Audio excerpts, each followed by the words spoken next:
Everyone, welcome back. Today we're going to continue our discussion of modern art by taking a look specifically at post-impressionism and expressionism, and some of the major themes that we're going to examine is as something becomes popular within the art world and becomes then the standard, even though it might be rejected at first or met with opposition at first, it soon will become assimilated into a particular culture. And once that happens, once it becomes mainstream, the art world is going to try to push against those traditions and find new ways of representing the human experience. And so we're going to see that trend again today. We've seen it before with the Renaissance, as the Renaissance was initially seen as something that's embracing pagan ideas and something that's too radical for its secular view, and it's pushing against this dominating Christian thought and finding other ideas to liberate the mind.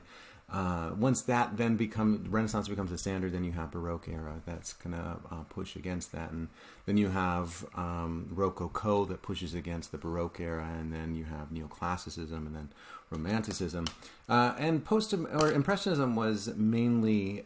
We talked about this before when it first came onto the scene. People laughed at it; they didn't really take it seriously.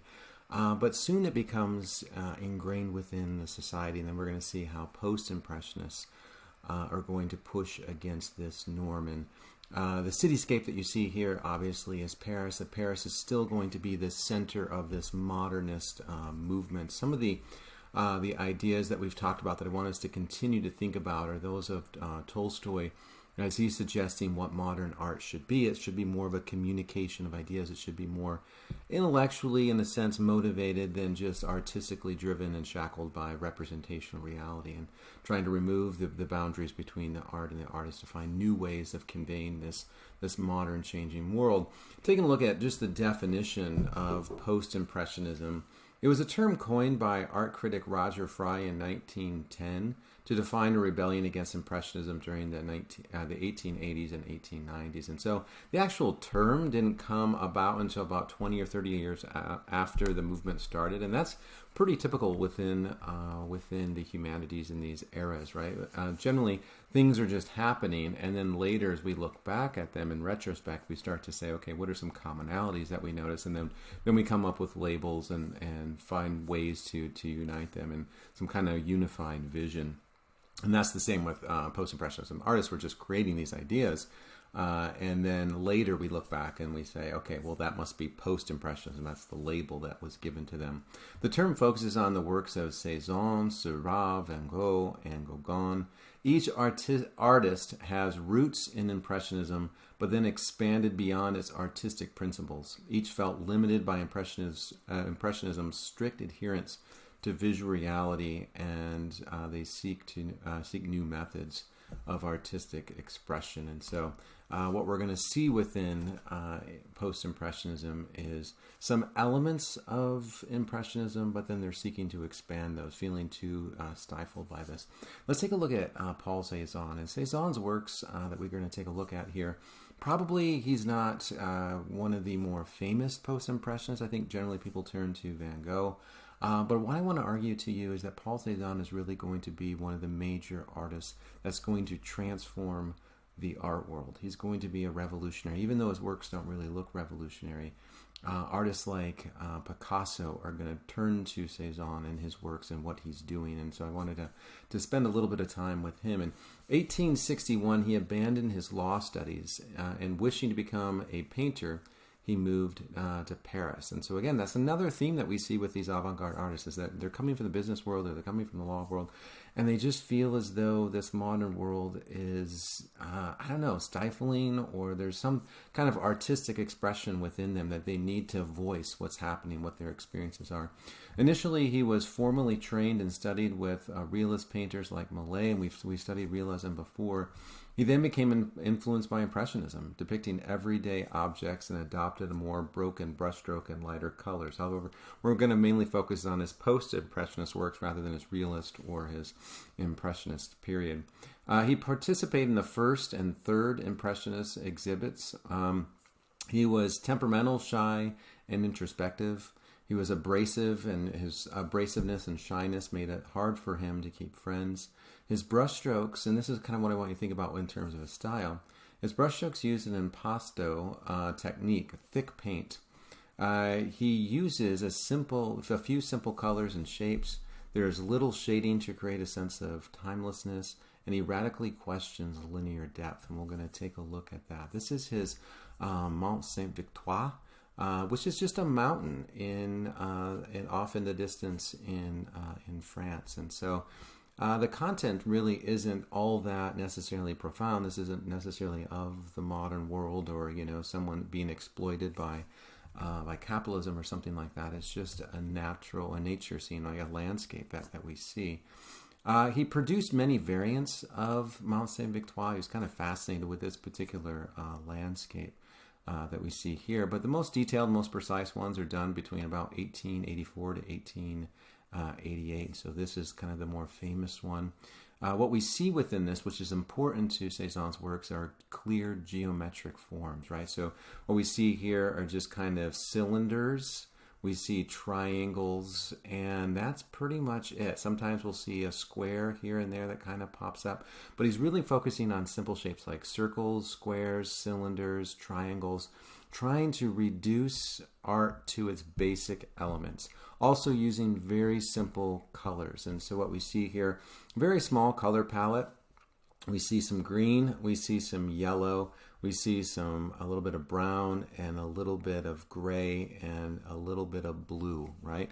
And he's going to echo those themes throughout. He doesn't really have a wide color palette. And so in some ways that's to simplify the art. And I think in some ways Cézanne, influenced by this modern urban world of constant change and busyness, he wants to get away from the city, focus on more eternal aspects of life, things that don't necessarily change all the time, which is quite different from Impressionists who are trying to capture the immediacy of the moment, right? Monet is trying to capture the immediacy of the Rouen Cathedral, for instance, before the lighting changed. And in fact, this is what he says. This is a quote from Cézanne. He says, "Nature is always the same, but of that aspect which appears to us, nothing less. Our art must give it to the frisson of its duration, with the elements, the semblance of all these changes." And so this is the actual mountain, Mont Sainte-Victoire, that he's painting. Kind of returns this over and over from different perspectives.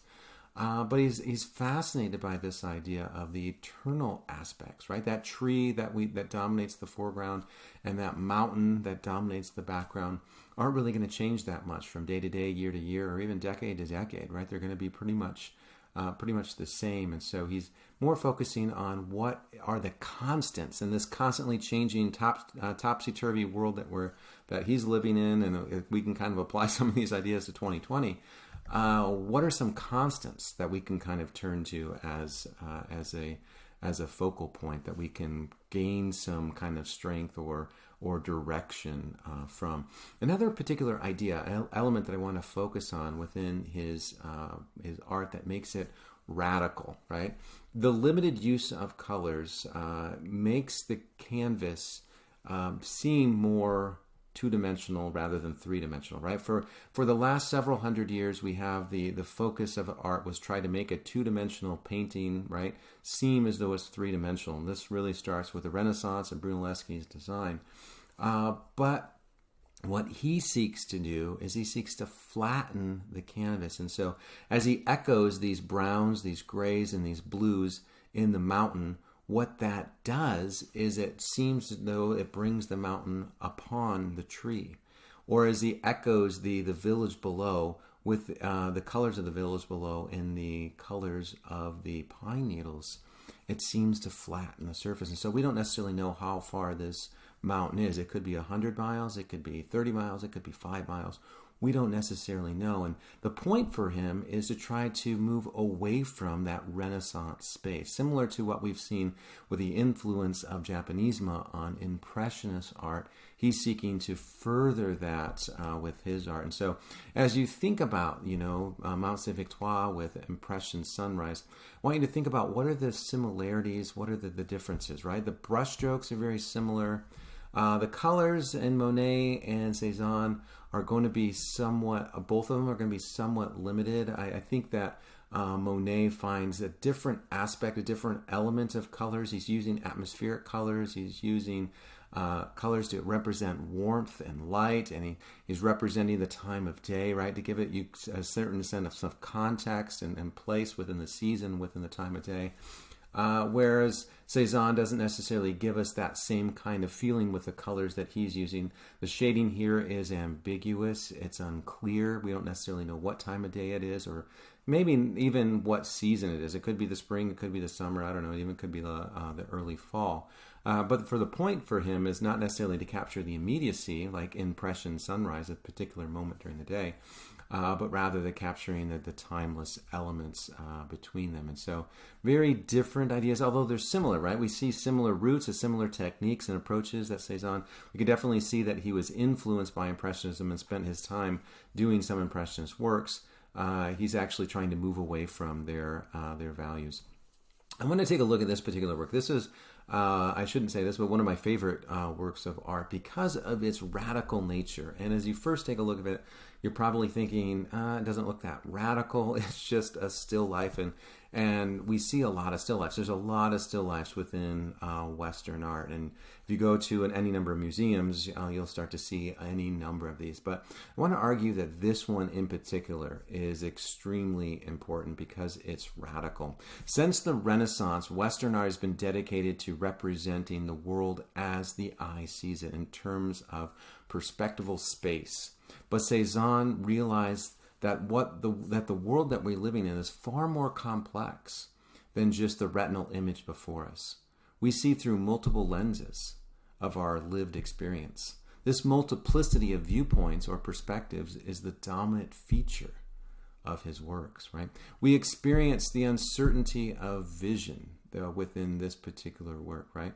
Renaissance focuses on certainties about the position of the objects in space in the favor of new, uncertain view, or even a still life that looks to be animated as we see here, right? Renaissance wants certainty, but the modern artists suggest that we're living in an uncertain world, and so they're representing that. We're living in a complex world. Rather than just one viewpoint, we're living in something from a multiple viewpoint. And so what Cezanne argues is rather than just looking at this head on and painting exactly as he sees, we actually would see an image, right? If this was just a real life table, we're not gonna experience this just standing in one direction. We're gonna be moving throughout, right? We're gonna be kind of experiencing it from this side. We're gonna be experiencing it from this side. We're gonna be experiencing it from the front.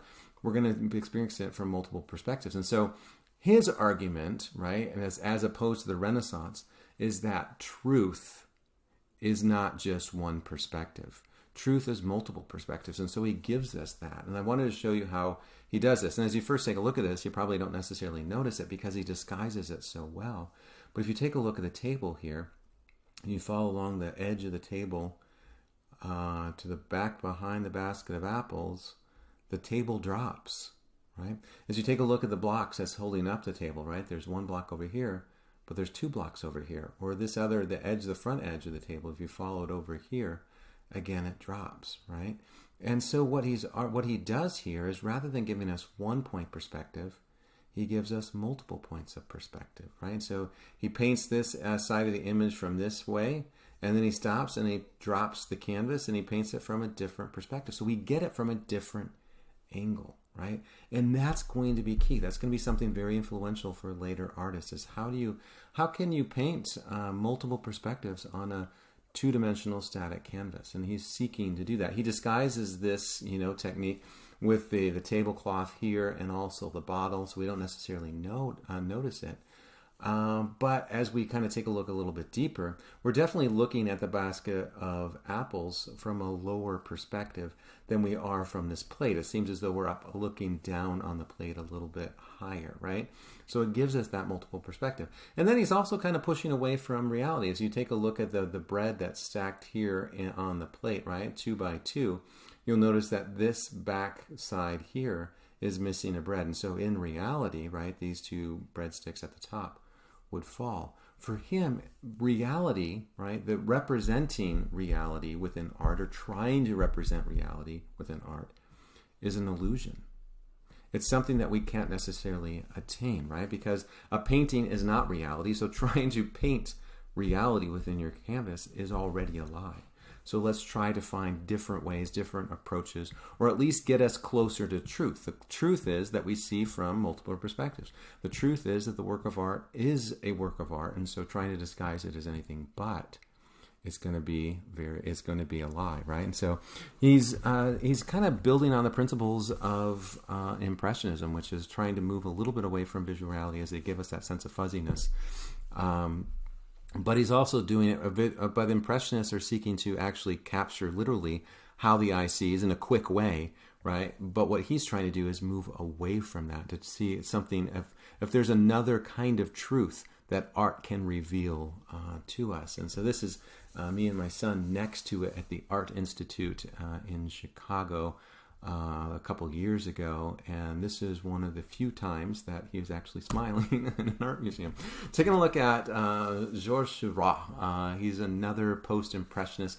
What's kind of interesting about post-impressionism is, unlike impressionism, which are all kind of a unified group, post-impressionists are kind of all individuals doing individual things, and so they're all influenced by impressionism, and they all take elements of impressionism, but they're all doing something a little bit unique. Seurat was also influenced by impressionist style at first. He was trained in the traditional manner and focused on optics and color. He was interested in the scientific study of color, formulated in what is known as the law of simultaneous contrast of colors. This rule states that two different colors side by side will reflect each other.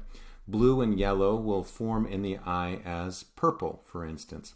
Color scientists taught him that the color of an object includes shades under the surface of what we are seeing. The colors of surrounding objects reflected from nearby, and the quality of light that hits the subject.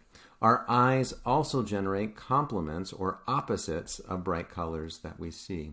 Seurat dabs of color capture all of these components in what he calls pointillism. And I want to just to demonstrate that for just a second.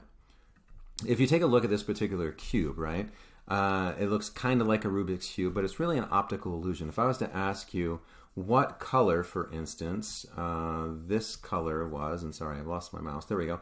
What color this cube was, what would you say, right? Most people would say that it appears to be yellow, right? And this is exactly what Seurat is interested in, right? Not this particular image, but this kind of theory. However, if I was to block off all the other colors, right, and just showed you what this color is and what this color is, what we would find is that they're actually the same color, right? But our eye, right, the optical illusion here is our eye sees this as a shade, and so it automatically interprets that this must be actually lighter than it appears to our eyes. And so our brain is telling us that this must be yellow rather than it actually is brown, right? So he's kind of interested in how colors can influence the work. Or the other one that, like the famous dress, right, where people are questioning whether this is black and purple or gold and white, right? Similar idea of taking a look at colors and how colors influence a particular work. This is his most famous work of art, Sunday Afternoon on the Island of Le Grand Jatte. What we see here, the content of the work, is this is the weekend of the upper middle class at leisure, comparable to what Renoir celebrates, people going to an island, to the beach, to swim or take a walk. Notice like Caillebotte, they do not interact in the modern world. They're all separate entities, showing kind of a change within the modern world and how we interact and how the communities interact, because we're all kind of coming to the city. We're leaving our quote-unquote homelands or our hometowns in order to go to the city to find, to make our way, to make that bourgeoisie dream. We are leaving behind our families, and we then come and become isolated entities. And so there's less interaction within the modern world. And he does represent that within this particular work. But if you take a look closely at it, all this work is thousands and thousands of little tiny colors of little dots, right? What he calls pointillism. And then as we stand back, we can take a look and we can see that this actually is a monkey here rather than just, globs of paint on canvas. And so in some ways, it's very similar to Impressionism, right? Impressionism is kind of doing the same thing. We talk about Monet's Impression Sunrise, where the globs of paint, right? They're studying how the eye sees. Seurat's influenced by that idea, but there's some key differences between what Monet is doing and what Seurat's doing. One major difference is if Monet is standing in front of Rouen Cathedral, he's painting this as quickly as he can to create this sketch to study how light influences the work. Seurat doing doing thousands and thousands of little dots is going to take a lot longer. So for him, it's not necessarily about capturing the immediate moment. It's just about capturing how the eye sees a work of art, right? And what we also see within this is you'll notice that there's different kind of perspectives, different times of day. And so rather than very similar to what we see with Cézanne, is he's capturing multiple perspectives. What Seurat captures is multiple moments in time, right? Which is kind of an interesting way. How do you implement time within a static two-dimensional work of art? If you notice, right, just a little bit closer, that some shadows are different than other shadows, right? Which suggests there's a different time of day that they're being represented. And so he's kind of capturing this element of time. Or if you notice that some sailboats, right, some sailboats are moving in one direction, the wind is moving in one direction, and then other sailboats is moving in a different direction. And so he's capturing again that multiple element. Some kind of questions. Seurat was a little bit more of a socialist, more of a radical in his day, and they would suggest, some critics to Seurat's works examine his works with that lens and suggest that he's undercutting some of the problems with modern life.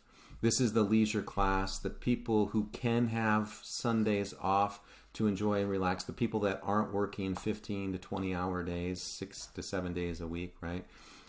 These are the people that have the ability to rest, right?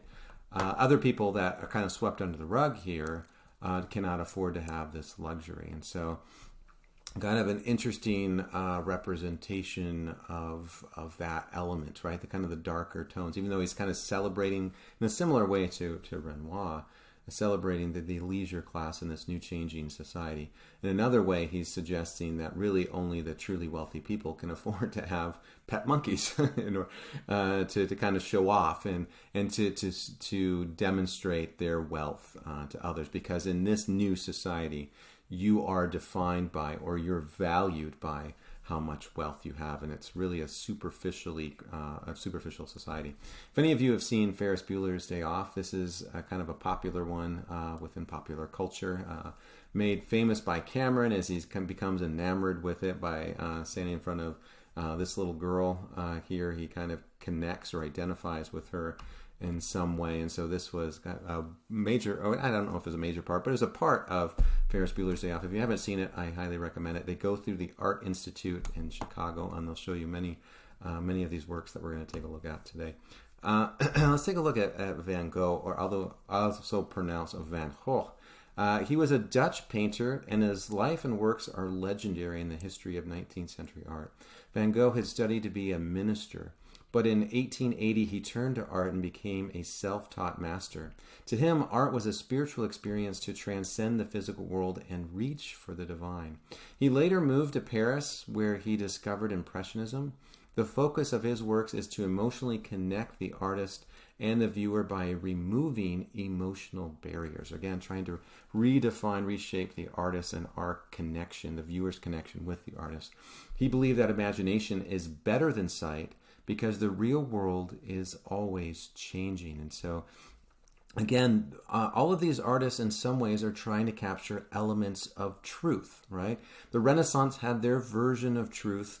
Impressionists had their version of truth, and post-impressionists are also going to have their own version of representing truth within their within their art. Romantic cliches suggest that Van Gogh paid for his artistic genius with insanity. I think this is what makes him really popular, which was only understood during his day by his brother Theo. The last year and a half of his life experienced intense psychological problems that would cause ringing in his ears that would last for days. While they were ringing, he would often hurt himself to stop the noise. Stress in these attacks led him to an asylum and eventual suicide on July 29th, 1890, although some believe that he shot himself in the stomach and suffered for 2 days prior to his death. There's a lot of mystery still out there about his death. And if you've ever watched the film, I think it's Finding Vincent, they take a look, every film still within that movie is painted in the same style of Van Gogh. And so they had like all of these artists come together and paint like thousands and thousands of stills for the image to then kind of put them together to make it look like it's moving. And it takes a look at the last couple of days of Van Gogh's life to see kind of what happened to him and this mystery that surrounds his death. But a lot of people take a look at the bandaged ear, like they suggested he cut off his ear and sent it to a prostitute. That's kind of part of the folklore, part of the legend. People that kind of study Van Gogh, know a little bit more about his life, suggest that he probably more scratched his ear during one of these bouts of ringing, and so when we see his head bandaged or his ear bandaged up, is probably because of this injury that he sustained during this time. But all of this leads to the mystique that is Van Gogh, that makes him extremely popular and well loved to this day. So I want you to think about, as we think about how he's representing truth, I want you to think about a couple of questions.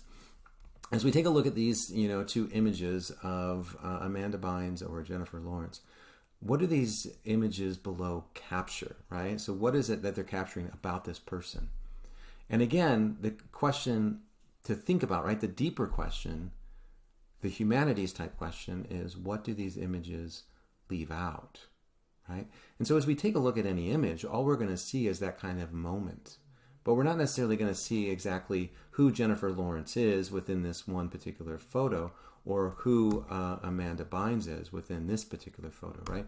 But in a way, that's what Van Gogh is seeking to do. How can I represent the essence of a person through art? So that's going to be a little bit deeper than just the visual reality. There's going to be more emotional, intellectual kind of thought processes that's going on. And we see that with the head of an old peasant woman with a white cap, right? He's representing her essence. Does it look realistic? Does it look like the Renaissance? Absolutely not. But it's not meant to. It's meant to really capture who she is, her hard work, her dedication to her family, her dedication to being the best person that she could be. We could see with each wrinkle her struggles and her adversity, even though he doesn't really paint that. That's kind of the image, the essence of what she is. And we see that also with the potato eaters. This one I particularly like because it reminds me of Idaho. The brushstrokes here are going to be clearer than his later works, and clearly they're a lot clearer than the old peasant woman, which we see the thick applications of paint on her forehead and her nose, right? To, again, not to disguise that this is a painting, right? The idea is not to try to disguise this art as the Renaissance was trying to do. They're trying to hide the fact that this art to try to get closer to real. What they're suggesting is that the reality is that this is a representation. This is an artistic representation, so let's not try to conceal it. This one's a little bit clearer than that. But again, the colors are limited with the use of blue, gray, white, and yellow and brown. This is going to be very different from this images of within cities. Again, we have this kind of romanticization of rural life, and we see that as a consistent theme. Images of peasants here are dark and dismal with a few hues. City life that Van Gogh is going to represent is going to be a little bit more vibrant and colorful, but not in the way that you think. But we'll take a look at that. The lines here do indicate some depth. However, they're not as precise and formulaic as traditional Western art, right? The subject matter here, Van Gogh invites us into this intimate space of the family. We feel that we are seated at the table. Van Gogh wants to capture the essence of the peasants. He finds virtue in their poverty. He values their determination and struggle, and he wants us to feel what they feel. He wants us to feel their work and to smell their home. And this is what he says. He says, I try to emphasize that those people eating their potatoes in the lamplight have dug the earth with their very hands. They put in the dish. And so it speaks of manual labor. and how they have honestly earned their food. And so I think what Van Gogh would argue is this image here is truer than any image that's coming out of the Renaissance. And you can agree or disagree with that, but I just want you to kind of see where he's coming from as he's really trying to capture what is the true essence of who he is. Let's take a look at his selfies, right? His selfies focus on himself to capture his mind, the spirit of the artist, and these again help to capture this mystique of this tortured artist, this artistic genius that just is misunderstood in his world. And it's kind of interesting that he only really paints later in his life. He only paints for the last 10 years of his life. But during this time, he produced over 1,000 watercolors and about 1,250 paintings. And so he has an impressive body, a collection of work for someone that's only painting at the very end of his life. And so again, focusing on who am I within this modern world, and rather than just representing the visual reality, really trying to understand who he truly is, to understand the self, right? And what we see is the face seems to radiate. The face dominates the canvas, allowing us to enter into this kind of intimate space. And here he is with a bandage over his ear that some argue that he's delivering to his favorite, his girlfriend or a prostitute. But some argue that he just injured his ear during one of his bouts that he struggled with. This one truly shows one part that's really hard to show within an image of teaching Van Gogh on a PowerPoint. Is the texture, right? The thickness that he uses. He sometimes uses a palette knife to kind of scratch into the surface, and sometimes he applies this thickness to the work to give it a three-dimensional quality, so it really pops out at the viewer. And this one, you can see that a little bit more, some of that thickness as we can kind of see some of the brushstroke moving away from the canvas. What we see within this is a stark contrast from his rural life, right, from the previous images. We know that we're in a different space from that of the potato eaters. It's vibrant, it's colorful. He uses those impasto brushstrokes, seeming that there's that three-dimensional quality to it. But the lines are more the depth, right? The lines used to create depth is more in lines with Japanism than traditional art. We do see that there's some indication of depth, right? These two, table legs of the pool table are closer to us than these legs, or closer to us than the back room here. But the space is somewhat kind of more of the use of colors rather than lines.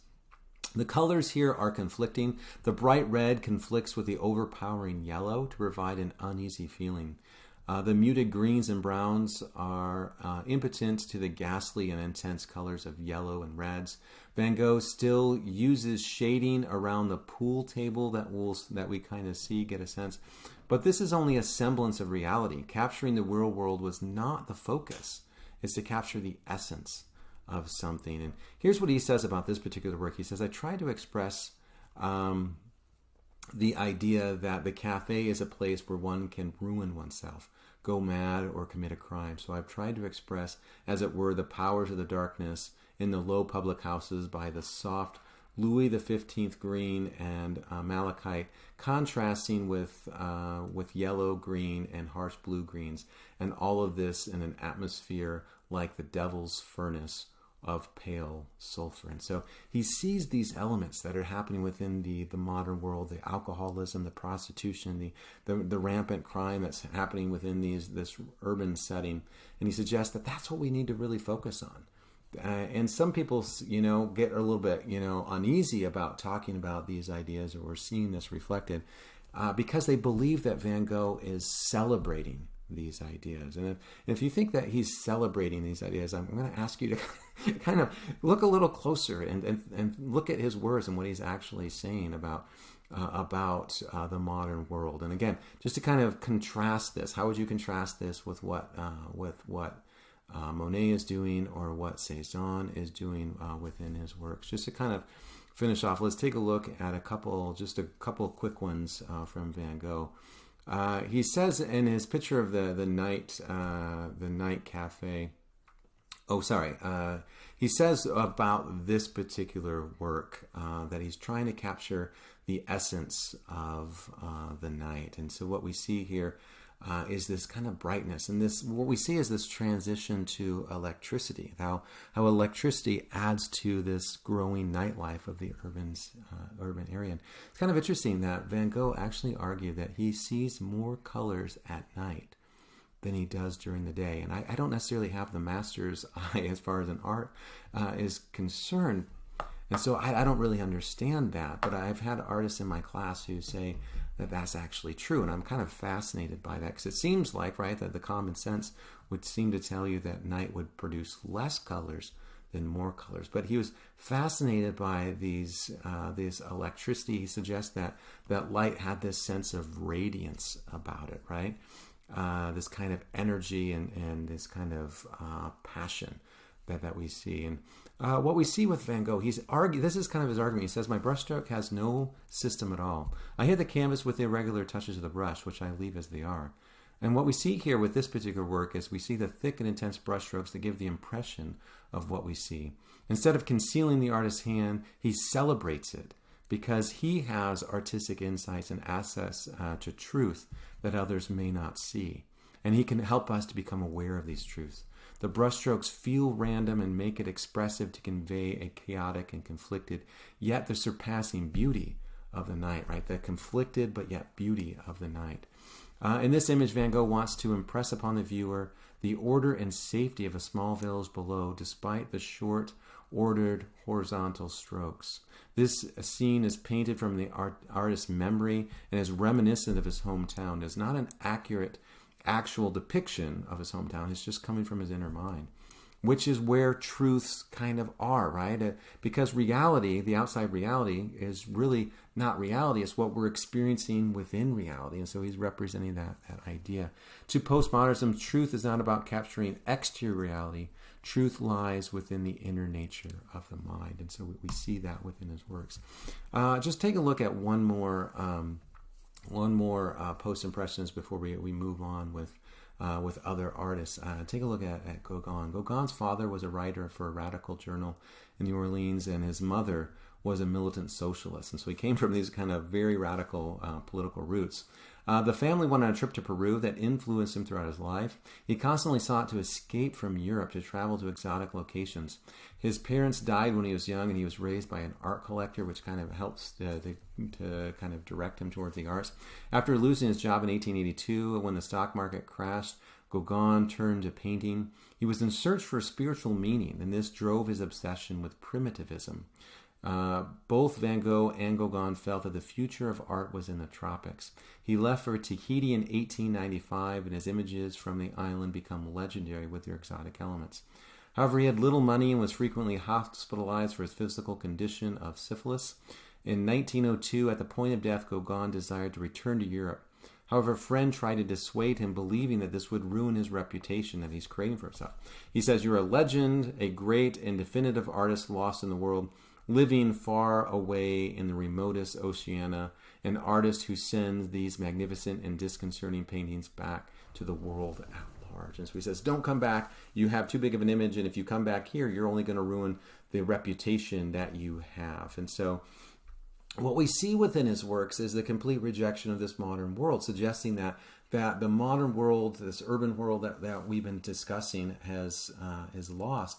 And we need to reorient ourselves to find our true roots. And so they're finding other cultures what are going to be classified, or what they're going to classify it as, quote unquote, primitive, to find those basic elements, those basic roots. And so in some ways, this is similar to what we talked about with Romanticism, suggesting that, reason is what leads to our failure. So we need to return to our state of innocence. And so what they're looking for are cultures that are still in that state of innocence. And so he finds, he's looking for these primitive cultures to try to reconnect, to suggest that society needs to reorient itself in its very roots in these other traditions. But what's kind of interesting about Gauguin is he goes to these places in the Pacific, these Pacific islands. Most of them have already become modernized, which is kind of ironic. He's looking for these more primitive cultures, but most of them have been modernized by the late part of the 19th century. And so the images that he's painting is actually not the reality that he's experiencing. He's just painting this for Europe, who thinks that this is the reality of what's happening in the Pacific Islands. And so it's kind of that interesting tension between what is truth, what is reality, and what do people really want reality to be. Just kind of as a side note there, taking a look at his images that we see as he's celebrating this, right? Where do we come from? What are we? Where are we going? It's that question that's lingering within this modern world that they're experiencing is, where do we come from? What are our roots? What are our true roots? And what are we? What does it mean to be human? How is that changing with the ideas of Marx and Darwin and Nietzsche?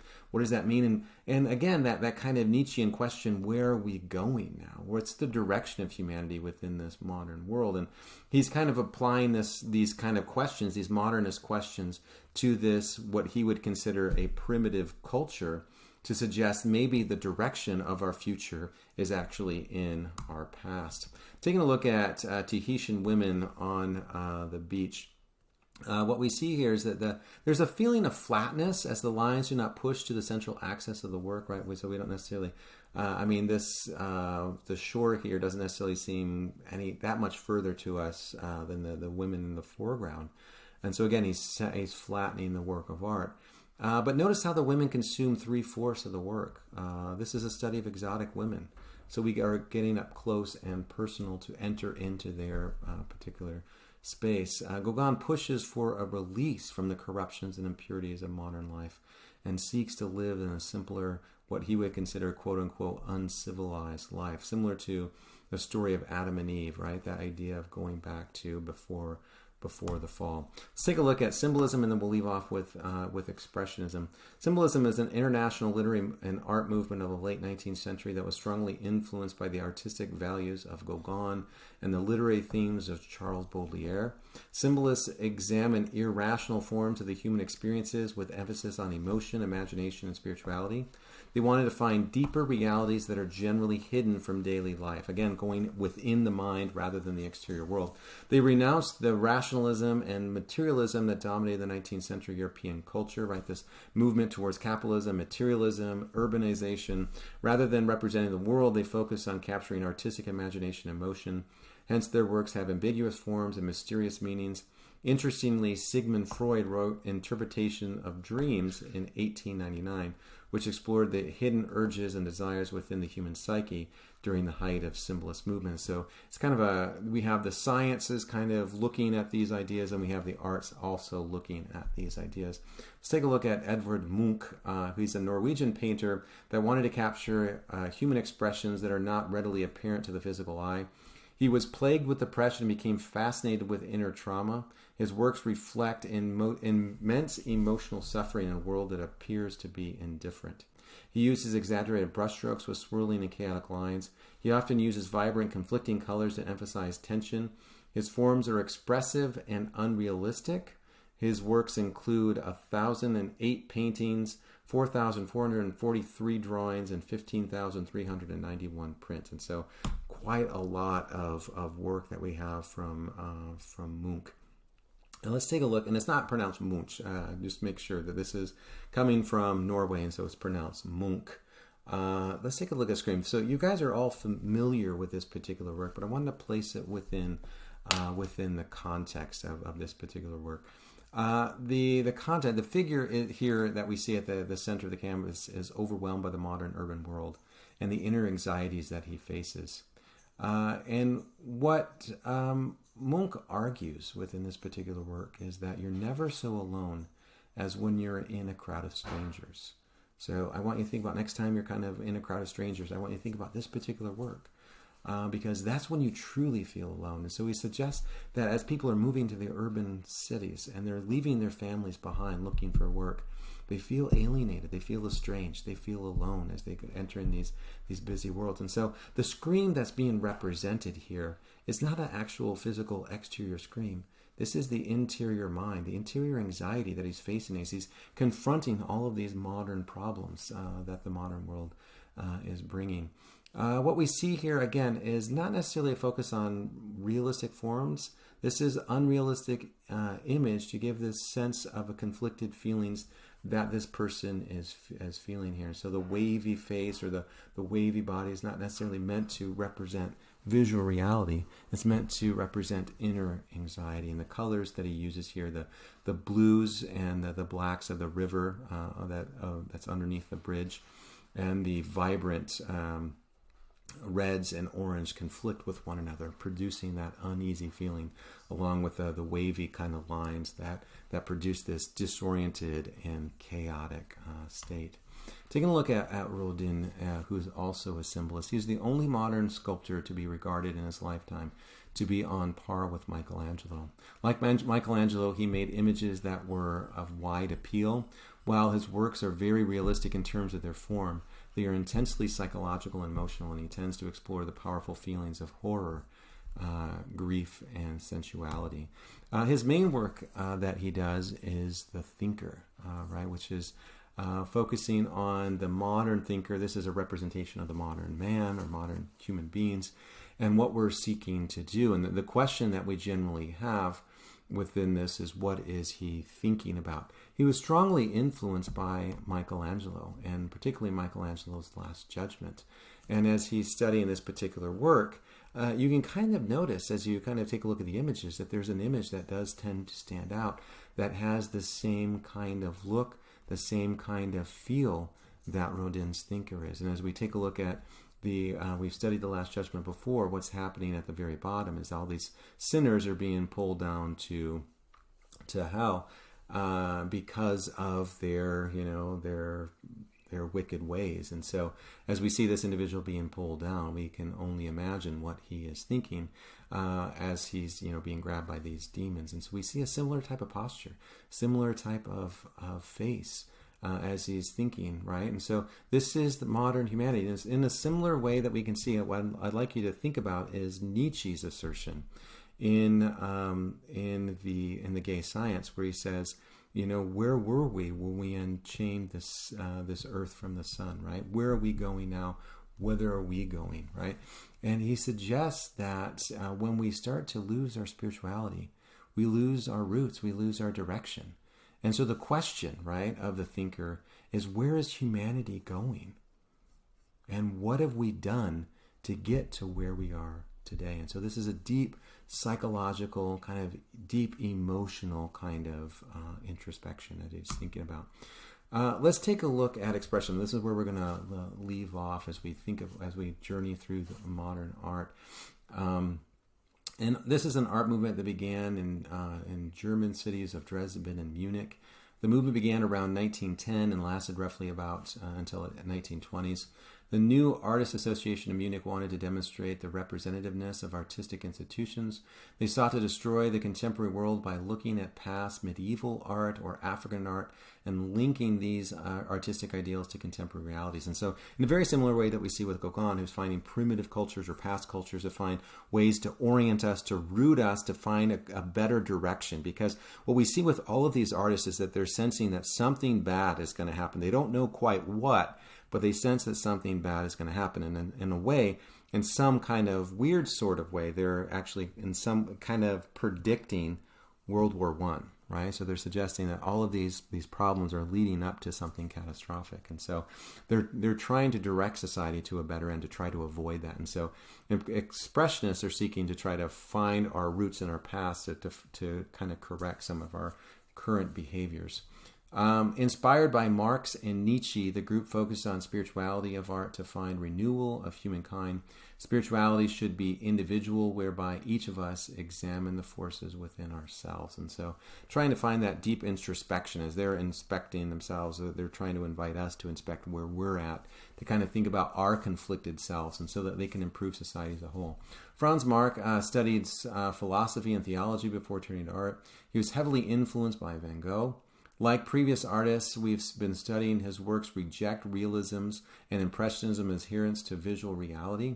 Marc demonstrates a freedom of expression by merely outlining broad shapes and by colors having no connection to reality. And that's what we see with the large blue horses, right? That there's really no connection to these large blue horses to visual reality, right? The colors are just expressive. They're not meant to be realistic. And even though we can kind of sense that there are these shapes, right? We can kind of recognize that this is a horse, and this is a horse, and this is another horse back here. The shapes kind of give us a sense of context. The colors don't give us that context, right? It's kind of pushing against that, suggesting that an artist needs to be free to express what's within rather than being shackled by what's without. And so, and what we also see within his work is he's also kind of pushing against this emphasis on three-dimensional representation within painting. And so we don't necessarily, I mean, we can see that this horse here is a little bit closer to us than this horse here, but not really. I mean, there's no real indication other than he blocks, right? His head is blocking the view from this horse in the back, and we don't necessarily get a sense of how much depth is between us and this hill, or perhaps it's a radiated, overly large tomato, whatever the case may be. There's a lack of a sense of depth to really orient us. And so what we see is kind of this transition going from Romanticism, which still had heavy roots in the Renaissance, moving towards Impressionism, which it's moving away from the Renaissance, but it still has that kind of essence of visual reality with the sun and the boat that we see with Monet's Impression Sunrise, to now moving further away from that to just focusing on the inner mind of the artist. Because in a sense, the exterior world has failed us. And so why do we keep representing a failed world? Why don't we try to create a world that's different from that so we can direct society to a better end? And we can see some of the principles of Cézanne, Still Life with a Basket of Apples, as he's kind of pushing away from that one-point perspective and the idea of linear depth. And we see that emphasis within Large Blue Horses as he's rejecting that Renaissance element of space. Okay, let's leave off with Kandinsky. He studied economics and law in Moscow and wrote a dissertation on the legality of workers' wages. So again, he's heavily influenced by this transitioning society, and heavily influenced or concerned about the direction of where this new world is headed. In 1896, he decided to become an artist, and in 1910 to 11, he decided to move away from representational art. His improvisations are a visual representation of the artist's interaction with music. Music has no visual reference, and thus illustrating music should not be representational. And this is his work, right? He's capturing music. Music only has feelings. It only has sounds. So if you're an artist trying to visually represent that, what is it going to look like? It's going to look like this, right? But again, the colors and the lines don't necessarily give us a sense of meaning or context, right? So this line here is, it's not as though he's trying to represent an eye or an eyelash. He's just representing an emotion that he's feeling at the time, right? So this is a complete rejection of that visual reality. This is all about the interiority of the artist, which is the insights that the artists feel are most important to us. And so what we see is this journey from the Renaissance to something of abstraction. And most people kind of argue, well, this is junk because they believe that anybody can do it. But my question to that is, can anybody have the insights? Can anybody have the sense of introspection and the use of the colors and the use of the lines, even though they're not having that context that we're used to, that visual context? There's still some type of meaning and emotions that are being evoked that might be difficult to do if you actually tried to do it. And so I just wanted to kind of give you the sense of what the narrative is about how art is moving in this direction and why it's moving in this direction. Not that you necessarily have to put Kandinsky as your number one artist or whatnot. If you do, great. If you don't, that's fine. I'm just getting you to think about what's happening, how they're responding to the world around them, and how they're rejecting this exterior modern world because they believe it to be failed, right? And Kandinsky's painting this in 1912 at the cusp of World War I, right? World War I starts in 1914, just 2 years later. He's again sensing something's happening. There's something on the horizon that's going to be catastrophic. And again, he's trying to get us to feel, to interact, to redirect our attention, to be inspired through art. In some ways, people might say that that's kind of simplistic and kind of silly for artists to think that they can direct society. But that is their intent. That's what they're seeking to do. And I think in a lot of ways, as we've seen again and again throughout this class, art does influence society. It shapes the way that we see the world. It's a way of visualizing what we're feeling at the moment and holding a lens up to the world that we're living in. It's holding a mirror up to getting us to see how we are within the world and getting us to kind of reflect seriously about who we are and where we're going. And so in a lot of ways, they do shape and direct society.